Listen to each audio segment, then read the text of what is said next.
«Эхо Москвы» в Уфе и общественная организация «Берзямлек» представляют рубрику «Говорим по-башкирски».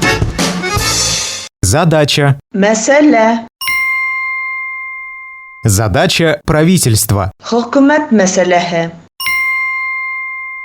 Задача правительства. Хөкүмәт мәсьәләһе. Глава Башкирии назвал задачей правительства быть в головах наших детей. Башкортостандың башлыгы безнең балаларның башында булуды хөкүмәттең мәсьәләһе дип атаны. Глава Башкирии назвал задачей правительства быть в головах наших детей. Башкортостандың башлыгы безнең балаларның башында булуды хөкүмәттең мәсьәләһе дип атаны. «Эхо Москвы» в Уфе и общественная организация «Берзямлек» представляют рубрику «Говорим по-башкирски».